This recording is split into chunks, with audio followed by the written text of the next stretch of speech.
네, 안녕하세요. 더하다TV 우리 구독자, 시청자, 애청자 여러분, 더하다 성형외과 대표원장 이정훈입니다.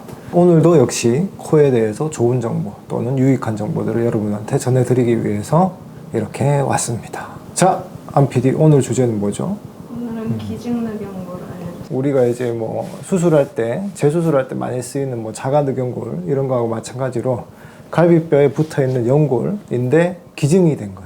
이제 좋은 뜻으로 이제 사후 기증 하시는 분들이 있잖아요. 예를 들어 가지고 우리가 잘 아는 뭐 각막이라든지 심장이라든지 간이라든지 이런 거하고 마찬가지로 이제 사후 기증 하시는 분들에서 요 늑연골을 떼서 일정 이제 처리를 거쳐서 나오는 게 이제 기증 늑연골입니다. 질문 있어요, 저는.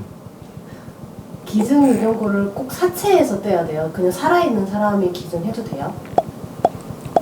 네, 저런 질문을 하는 사람들은 참 어떤 생각인지 좀 궁금한데 가능합니다. 가능은 한데 솔직히 늑연골 뗄 때 이 늑연골을 떼려면 상처를 남겨야 되잖아요, 그죠? 그걸 갖다 꼭 이제 돈을 받으면서 또는 이제 자기의 목적으로 그걸 갖다 기증하시는 분들이 계실까? 일단 그거 자체가 궁금하고 일단 저런 질문은 다시는 하지 않는 걸로 합시다. 자, 또 질문 또 있어요. 기증늑연골 항상 해외 미국에서 수입을 해오는데 우리나라는 왜 없나요? 그게 안 돼요?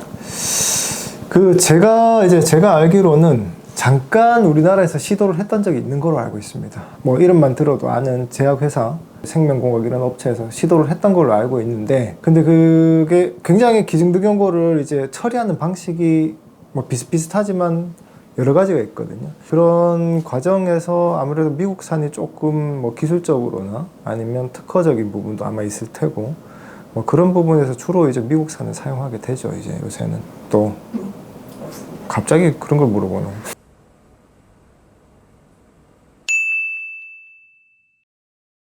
뭐 기증늑연골의 장점, 단점은 한마디로 그거죠. 좀 더 튼튼한 기둥이 필요한데 기온골도 비중격도 모자란다거나 이럴 때 쓸 수 있는데 늑연골 뗐을 때 남기는 상처 없이 이제 재료를 사용할 수 있다. 이게 장점이고요. 근데 단점은 뭐냐면 남의 것이 내 몸에 들어가게 된다. 이게 일단 단점이 될 테고, 심리적으로는. 또 이제 두 번째는 기증늑연골이랑 자체는 기증을 하시는 분들 자체가 나이가 다 다르잖아요, 그죠?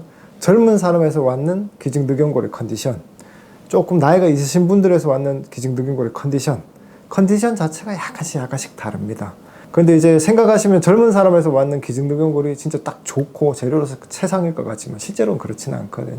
그래서 조금 기증하신 분의 이제 컨디션 또는 나이 이런 거에 따라 가지고 조금 편차가 있는 재료다. 그러니까 재료의 퀄리티 자체가 일정하지 않다.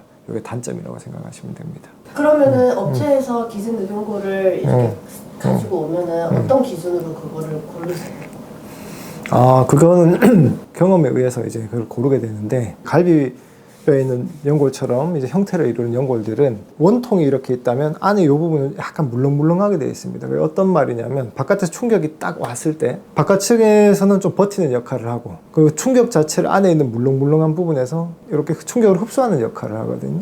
근데 이제 그 부분 자체가 젊은 사람들은 이 물렁물렁한 부분이 쿠션 역할을 잘 할 수 있도록 좀 스펀지인데 좀 부들부들한 스펀지 같은 느낌이고, 이제 나이가 조금 들면 들수록 안에 있는 얘가 충격을 흡수하는 기능이 좀 떨어집니다. 그러니까 약간 딱딱해지는 거죠. 근데 생각을 해보면 우리가 쓰고자 하는 거는 좀 튼튼한 기둥으로 쓰고 싶은 거잖아요. 근데 너무 젊은 사람의 기증늑연골 같은 경우에는 이 쿠션 역할을 하는 원래의 기능 자체가 물렁물렁한 느낌이 있기 때문에 부적당하거든요. 그래서 그건 이제 늑연골의 상태를 딱 보게 되면 그 상태를 알 수가 있습니다.